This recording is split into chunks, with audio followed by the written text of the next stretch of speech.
right, hey, welcome to Wrestling Travel's Lockdown Sessions, presented to you, as always, by our good friends over in NYC, the True Heel Heat podcast.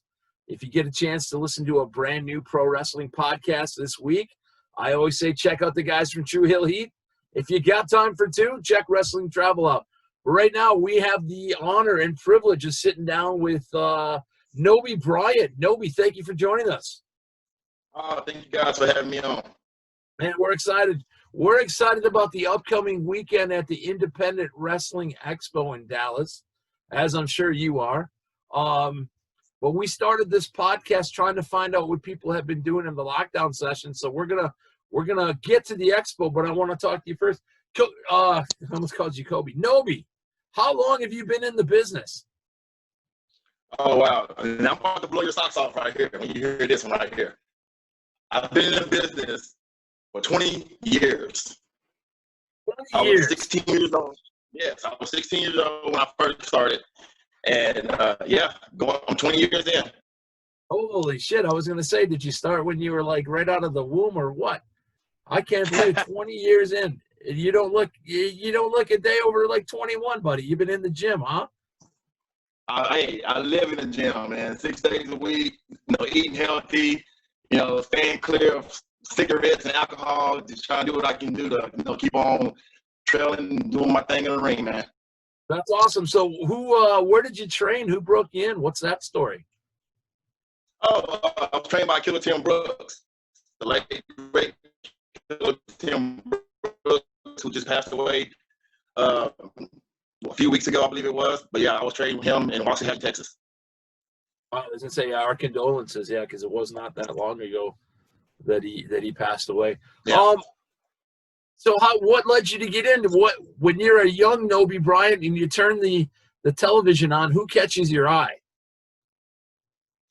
Oh man, well, I was about 5 years old, man, and I used to watch World Class Championship Wrestling with my grandpa, and I would always see the Bonarics and the Freebirds and Kamala and all those guys on there, and it just grabbed my attention. I mean, look at these guys, the crowd's going crazy. These guys look like freaking action figures, they got good looks and everything. And I was like, someday, I want to do that. So every Saturday night I watch that show, and then I just fell in love with it. And ever since then, man, I've just been a huge wrestling fan. I knew that was something I wanted to do. Awesome. I'm going to pause right here for a second. Is my audio coming through clear for you? It's a little choppy, but I can understand you. Okay, you're a little choppy too. I just didn't know if I got full signal here. Are you? Well, let's just keep going. Sometimes I just want to make sure everybody can hear you and understand you good. Sometimes just so everybody watching, sometimes the audio may sound choppy on either side of ours, but when we capture it on video, the audio sounds clear. So we'll keep going. This is live. We do it live. So we'll keep, it's just like calling it in the ring, man. So world class. Yeah, I always try to ask a world class question when I'm talking to anybody from down south in Texas. And those Von Erichs, I tell you what, they're just everywhere you want to be. And I watch world class on the network or wherever I can get it, and starting in 1982, and everything holds up, man. Oh, yes, sir. Yes, sir. It was a really big deal here. The Von Erichs, they was like gods around here, man. You couldn't go nowhere without someone talking about the Von Erichs or showing you pictures or something. There's not one person in the great state of Texas. When you say the name Von Erich, they can name all of them. From Chris, all to Mike, every single one of them, the dad, everything, man. And somebody always got a memory or a story behind the Von Erichs. I just sit back and listen to them. I'm sure I heard them all these 100 times each. I made a mistake. I had another Texas wrestler, Apex, on, and I asked him first. He's telling me, hey, I heard all kinds of Von Erich stories. And I'm like, hey, tell me one. And I think we kind of froze up because not all of them are PG rated and suitable for yeah. They was wild boy. Yeah, I can imagine, man. They lived the lives of rock stars, probably bigger than most rock stars do, being big in Texas. Oh, yeah. You have 20 years in the ring. You must have stepped in with a who's who of professional wrestling. Can I get that again? You was a little choppy. I didn't understand what you said. I said you've been in the business now for 20 years, so you must have stepped in with a who's who of professional wrestling. You must have been in the ring with the best. You must have all kinds of names in your history there. Oh yeah, man. I remember early 2000s. I stepped in the ring with Sabu from ECW. That was actually that match was inside of a cage. So I was a little worried about that. I was really young. I stepped in the ring with Rodney Mack several times. Lance Archer, that's in AEW right now.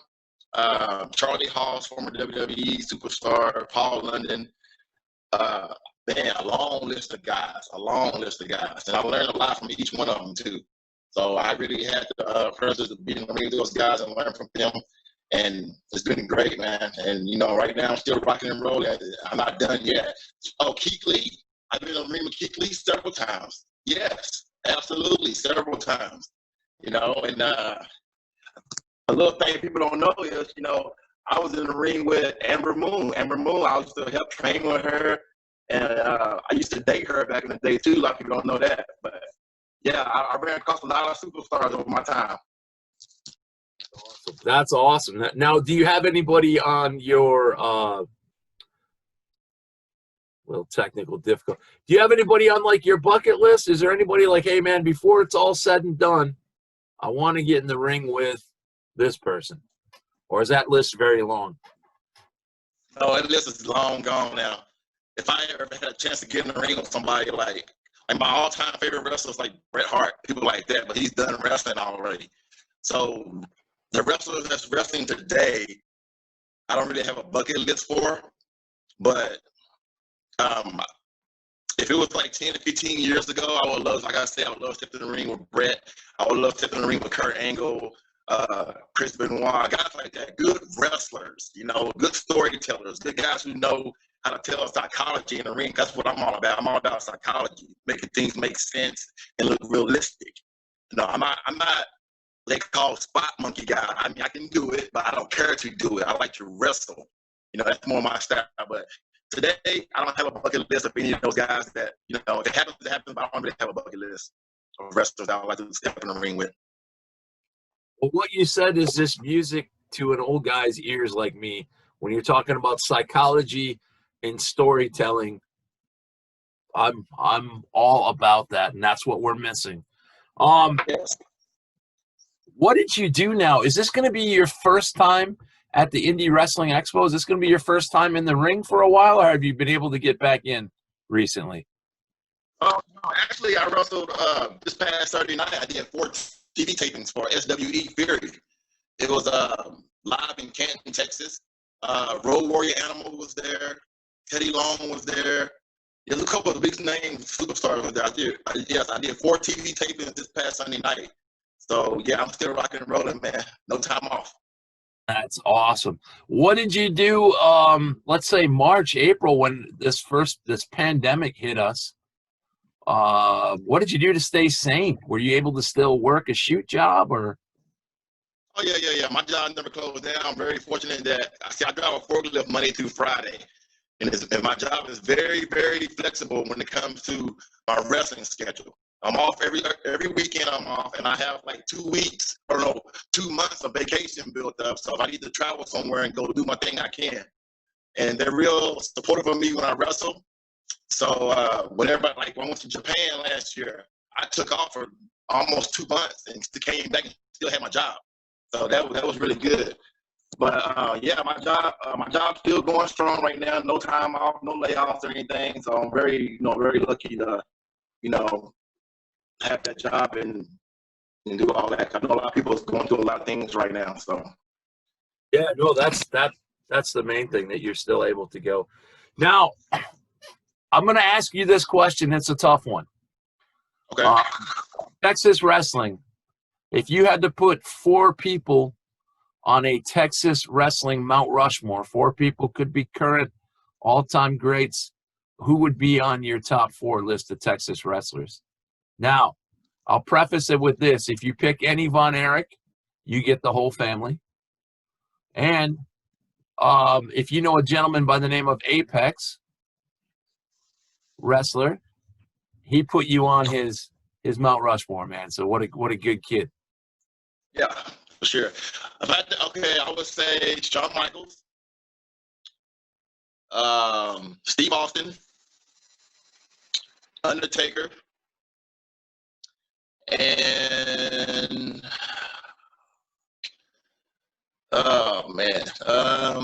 Booker T. All right. There you go.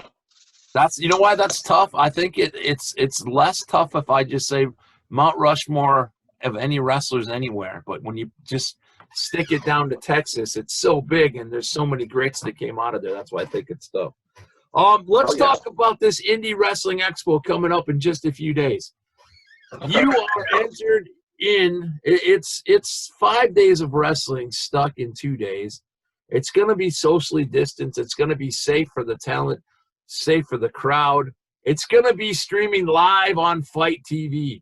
If you cannot make it to Dallas, for $14.99, you can stream both days of wrestling in your own living room. So if you're from the UK, or my case, Wisconsin, we could check out all the action, which is going to be awesome. But let me tell you what, you're entered in night one. There is a battle royal.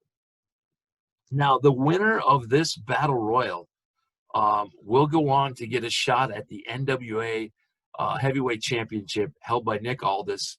And you will go against whoever wins that will go against Nick Aldis and Jeff Cobb in a three-way dance. I mean, coming out of a pandemic, I don't know how many people are in this battle royal, but you all have this opportunity, this big carrot dangling in front of you. What does that mean to you? I mean, it's a huge opportunity. Like you said, the winner of the battle royal gets a shot at the NWA heavyweight title. You know, there's so much history behind that belt. You know, from the greats like Ric Flair and Harley Race and Dusty Rhodes, and you know, the list goes on and on. So many great Hall of Famers who held that belt over the years. Nick Aldis, he's a great champion, a great wrestler, have a good look. You know, he makes that title mean something. You know, and Jeff Cobb, New Japan Pro Wrestling superstar. You know, he's well built, powerful, and everything. You know, he easily can be a champion. Whoever wins this battle royal, man, it's a great opportunity for them. And I just hope whoever wins it, whether it's me or the other guys in there, you know, you take this opportunity, you go out there, you give your all, and, you know, just see what happens. You never know. You know, anybody can win on any given night, you know what I'm saying? So I'm looking forward to it. I'm excited. And I'm going to go out there in that battle royal, a hungry dog, and try to win it because I want to be in that triple threat match against Nick Aldis and Jeff Cobb. You know, I want to put my name in the history books. It's like I actually wrestled in the main event for the NWA Heavyweight Championship. So it's very exciting. Yeah, that's the thing about this. You've got this, whoever wins this battle royal, you're excited. You got a shot the next night, and then you look across the ring, and you've got the NWA Heavyweight Champion staring back at you and Jeff Cobb. So it's almost like, whoa, did I win? But, you know, you giving it your all. So we wish you the best of luck. We'll be watching, not just from here in North America, but all our fans over in the United Kingdom are going to be watching it. Now, my final question for you, Nobe, is the most important question I ask. As a fan, everybody watching this, can you give us your socials? How do we track your career? How do we follow you? How do we support Nobe Bryant? Do you got T-shirts? Do you got merch? Yes, actually right now I'm wearing one of my hats right now. As you can see, it's the real deal Nobe Bryant right there. Check that out. I have merchandise, T-shirts, I have hats and stuff and photos. But yeah, you can follow me on Facebook, Nobe Lee Clark, the real deal Nobe Bryant. You can follow me on Instagram. I have a Twitter account, but I really don't too much get on Twitter. I can't really think of it right now. But yeah, you can hit me up on social media. Look for me, Nobe Lee Clark. The real deal, Nobe Bryant, baby. Yeah, don't worry. In the UK, they're all about Twitter, so we'll tag you in it. Hey, we got to let you go because I know your ass wants to get to the gym and get in a workout and get yourself in the proper mind. It's Wednesday. This battle royal is Friday, and I know you got a lot on your mind, and we don't want to do anything that would take away from your preparation for this battle royal. So we wish you the best of luck. We thank you for joining us. And we'll see you this weekend. Thank you for having me, man. Talk to you later.